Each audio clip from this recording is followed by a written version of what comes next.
Why would a rising Hollywood star give up fame, money, and Elvis Presley to become a cloistered nun? In the early 1960s, Dolores Hart had everything. At just 24, she'd kissed Elvis on screen, walked red carpets, and was called the next Grace Kelly. Then, suddenly, she vanished, not into scandal or failure, but into silence. This is the true story of why. A journey not away from the world, but towards something deeper. In 30 minutes, you'll discover how Dolores Hart redefined freedom, not as fame, but as faith, and why the choice still echoes today. Dolores Hart was born Dolores Hicks in 1938 in Chicago, into a world already splintering. Her parents' marriage dissolved early, and by the time she was 3, she was moving back and forth between homes, Chicago, then Los Angeles, caught in the wake of grown-up decisions she couldn't control. Her father, a bit-part actor, gave her a glimpse of Hollywood, but it wasn't glamorous. It was erratic. What gave her peace wasn't people, but pictures, the movies. Sitting in dark theaters, watching stars like Loretta Young and Spencer Tracy, she found a kind of emotional consistency. It wasn't escape, it was structure. Films gave her a sense of coherence in a life full of loose ends. That early dissonance between a world that looked whole on screen and the brokenness at home stayed with her. It shaped how she understood reality and how she would later question it. Dolores didn't just watch movies, she absorbed them. Raised partly by her grandparents, she attended Catholic school in Los Angeles, where discipline and tradition gave her a certain moral compass. But it was the school plays where she really came alive. At just 18, she auditioned for a Paramount screen test. The film, Loving You, Elvis Presley's second feature. She got the part. Overnight, Dolores Hart became the girl who kissed Elvis. The cameras loved her. She wasn't just photogenic. She had a kind of luminous stillness, a gravity that didn't have to try too hard. She went from unknown to leading lady almost instantly. But even in that first surge of attention, she noticed something strange. Fame didn't feel real. It didn't match the quiet depth she knew from her faith or from her inner life. The applause thrilled her, but it didn't anchor her. Loving You premiered in 1957, and the image of Dolores Hart kissing Elvis became an instant cultural artifact. America was in love with the idea of youthful innocence meeting rock and roll energy. And Dolores embodied the softer, quieter half of that equation. Behind the scenes, she and Elvis got along well. He was kind, respectful, even spiritual in his own way. But she also saw the loneliness behind the legend. Dolores later said that the experience showed her how easily fame can become a cage. Being close to Elvis didn't draw her deeper into Hollywood, it made her question it. She began asking, not loudly but inwardly, what is intimacy? What is performance? What does it mean when everyone wants something from you but no one really knows you? For a 19-year-old, those weren't rhetorical questions, when they were the start of a silent reckoning. By the early 1960s, Dolores was everywhere. She starred in King Creole opposite Elvis again, played romantic leads in hits like Where the Boys Are, and took a spiritually significant role in Francis of Assisi as Saint Clair. Critics called her the next Grace Kelly. Life magazine put her in fashion spreads. She dined with the elite, walked the red carpets, and attended private parties hosted by studio heads and international royalty. Everything looked perfect because in some ways it was. She was wealthy, respected, and adored. But inside, the glamour began to feel like theater. Dolores was playing a role off-screen too, one of contentment, of ease. The deeper part of her, The part shaped by silence and reflection didn't have a place in those rooms. She smiled, but it wasn't all joy, and she was starting to notice. Despite the roles, the attention, and the luxury, Dolores felt a quiet pull in the opposite direction. The film industry revolved around appearances, on-screen beauty, calculated charm, and polite shallowness. And Dolores, raised in the rituals of the Catholic Church, began to feel a tension that went deeper than doubt. It wasn't that she hated Hollywood. It was that she couldn't live only on its terms. She started making weekend retreats to monasteries, reading spiritual texts, talking to priests. It wasn't dramatic. It was private. I had everything, she would later say, but something was missing. That missing thing wasn't success. It was alignment. Dolores wasn't running away. She was tuning in. And slowly, painfully, she began to ask herself, what if the life she'd built wasn't the one she was meant to keep? In 1959, while still rising in Hollywood, Dolores Hart visited the Abbey of Regina Lodis in Bethlehem, Connecticut. It was just a weekend stop, something arranged by a friend of a friend. But when she stepped into the chapel, something shifted. It wasn't dramatic, but it was undeniable. The silence there felt heavier than sound. Unlike the studios, with their blinding lights and non-stop chatter, the Abbey held space for something deeper, something she couldn't yet name. That moment stayed with her. The nuns sang in Latin, their faces calm and weathered. No cameras, no scripts, just presence. And it wasn't about being good or bad, it was about being real. Dolores left the Abbey that weekend changed. She didn't talk about it much, but a quiet seed had been planted, and it would grow in the gaps between all the applause. As the applause continued, so did something else. Sleepless nights, restlessness, a gnawing sense of misalignment. Dolores started waking up at 2 a.m., staring at the ceiling, unsure what her life meant. She was engaged to Don Robinson, a kind and successful businessman. They were planning a future together. But deep down, she was unsettled. She was searching for more than I could give, Don would later say. And he was right. It wasn't about him. It was about her soul. Something in her wanted stillness, not glamour. She wasn't sure what to do with that desire or where it pointed, but it was growing louder.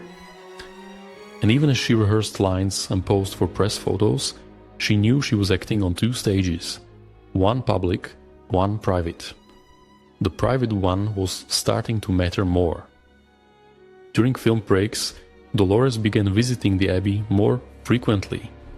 It wasn't a break from work, it was a return to something that made sense. She spent hours talking with Mother Benedict, the abbess, about suffering, solitude, and what it meant to belong to God. These weren't sentimental chats. They were rigorous, honest conversations about truth and surrender. Dolores felt both drawn and terrified. Becoming a nun, that was unthinkable. And yet, the more she sat with it, the less radical it felt, and the more inevitable it became. The life she lived in Hollywood was full, but not full enough. She began to wonder, what if my soul has a different vocation than my talent? What if success is real, but not mine? That wasn't rebellion, that was clarity. And with that clarity came a decision she could no longer ignore. In 1963, at the height of her fame, Dolores Hart announced she was leaving Hollywood.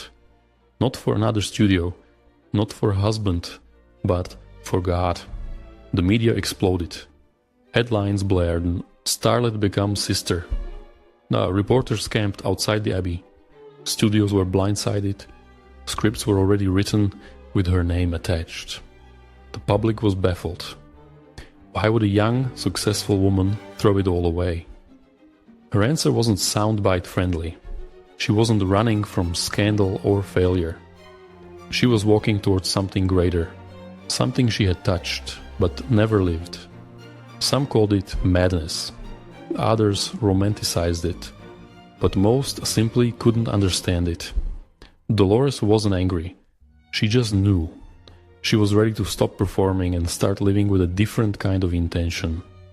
And that meant saying goodbye to everything the world had told her to want. The day Dolores entered the Abbey of Regina Laudis, she traded red carpets for gravel paths, designer gowns for a coarse black habit, and film sets for long hours of manual labor and prayer.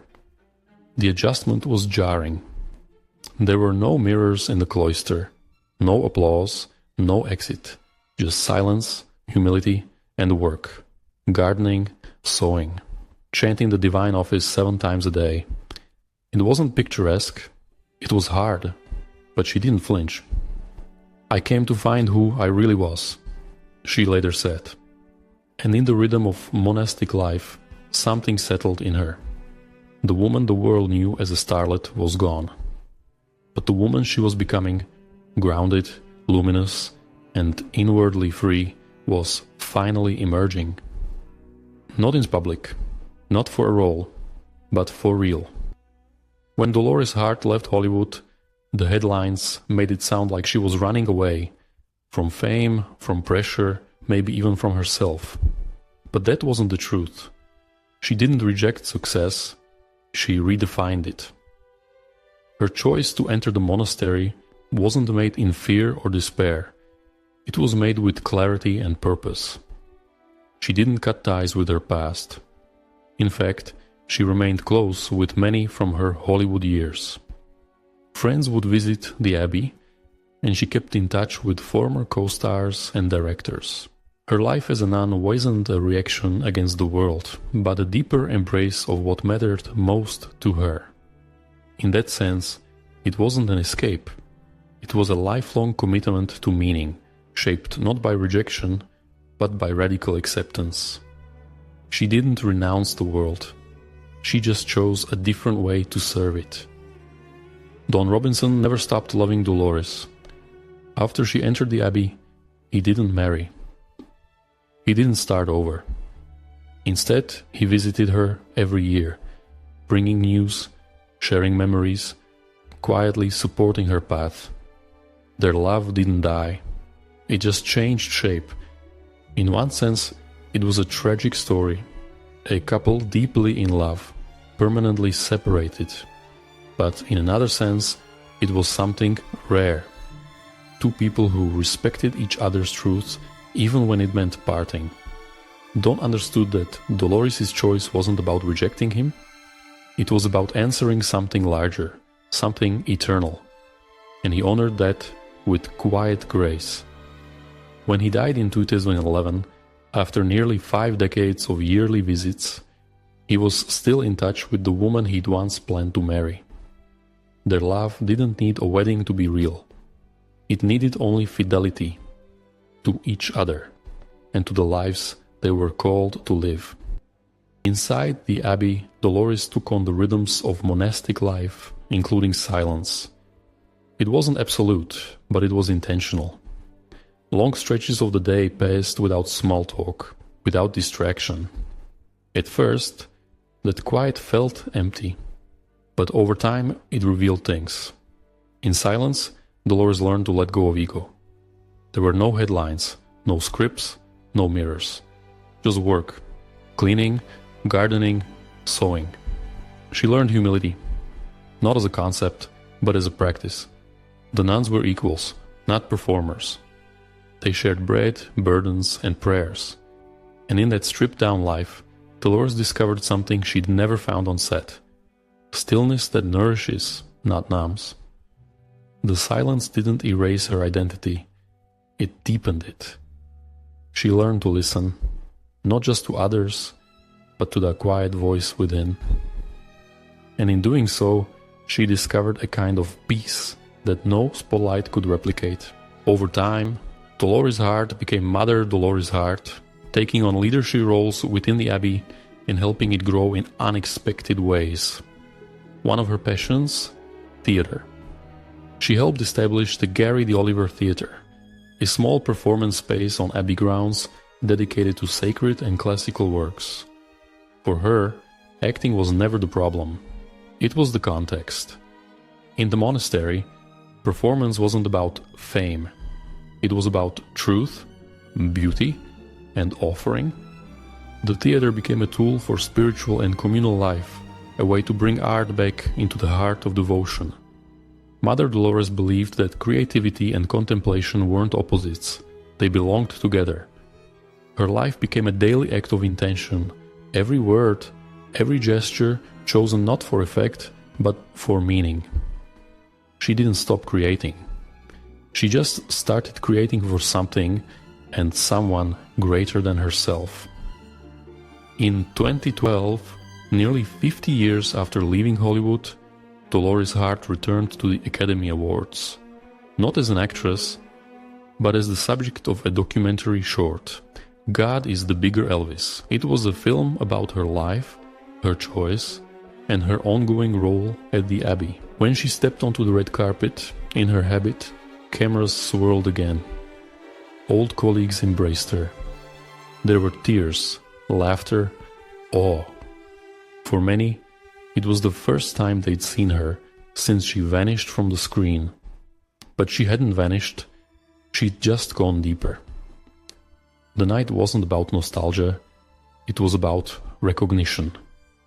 Hollywood, with all its flash, paused to honor a woman who had found a different kind of freedom.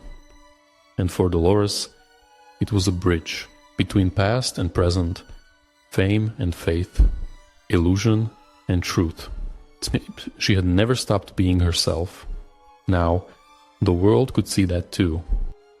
When Dolores Hart walked the red carpet in 2012, it wasn't just a nostalgic cameo. It was a moment of public recognition, an acknowledgement that a life lived with deep purpose holds as much weight as one lived under the spotlight. The applause she received that night felt different from the applause in 1960. Back then, it was for her beauty, her charm, her talent.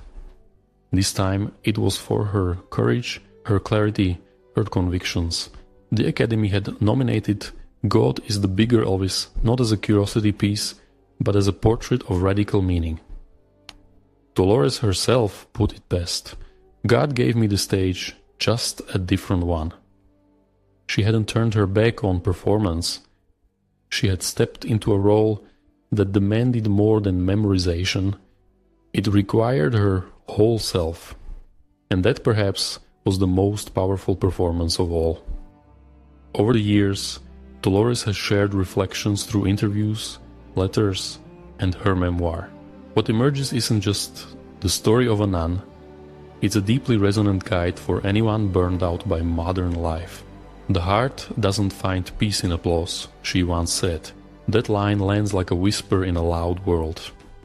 In the monastery, she learned that silence isn't the absence of sound, it's the presence of something deeper.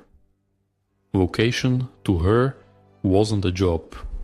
It was alignment. She spoke often about joy, not as a spike of pleasure, but as a steady current. And in a culture chasing likes, status, and speed, her voice stands apart. She reminds us that meaning isn't always glamorous, and that sometimes the most fulfilling lives are the ones nobody sees coming. Dolores didn't withdraw. She woke up. What makes Dolores Hart's story so compelling today is the cultural tension it reveals. We're taught to climb, accumulate, achieve. But Dolores did the opposite. She surrendered, not out of weakness, but out of strength. Her life asks a radical question. What if success isn't always about moving forward? What if it's about moving inward? She didn't crash or burn out. She paused, looked closely, and chose a different direction. That decision, so countercultural, so unmarketable, has only grown more relevant. In a time when even rest feels performative, her path offers a powerful contrast. She reminds us that value isn't always visible, and that a meaningful life might look very different from what we've been sold. She didn't fail. She saw clearly, and she followed that vision with astonishing integrity. Dolores Hart has now spent over 6 decades in religious life, longer than she ever spent in Hollywood. And those who know her best describe a woman who is radiant, funny, deeply alive. Visitors to the Abbey speak of her sharp wit, her warm welcome, her unshakable calm. Fellow nuns describe a leader who listens more than she speaks, who leads not by control, but by example. Even former fans who once knew her on screen now admire her for something far greater: her consistency, her grounded joy. Dolores didn't become someone else. She became more fully herself. Her story is not a retreat from life, but an immersion in it. In every way that matters, she has lived richly, intentionally, and with grace, and her journey continues, not as a relic of old Hollywood, but as a living example of what it means to be truly free. Dolores Hart didn't vanish, she arrived.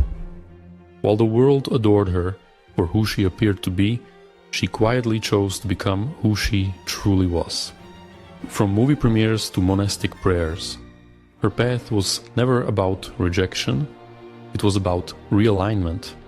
She didn't walk away from success, she redefined it. In a culture obsessed with visibility, her decision to live in obscurity is not a disappearance, it's a declaration.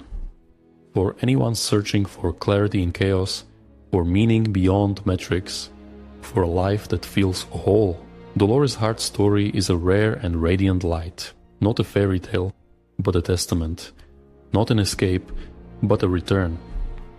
And in her quiet, steady way, she reminds us that sometimes the most extraordinary life is the one the world forgets until it listens.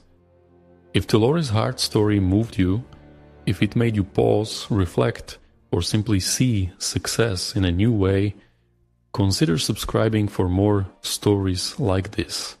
Leave a comment and let's start a conversation. Have you ever felt called to choose something others didn't understand?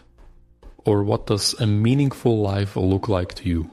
Right now, every wrote, your voice adds depth to these questions. And if you haven't seen it yet, our last video explored the life of Heath Ledger, another artist caught between brilliance and inner turmoil. From the Joker to the quiet struggle behind the scenes, it's a powerful companion to this one.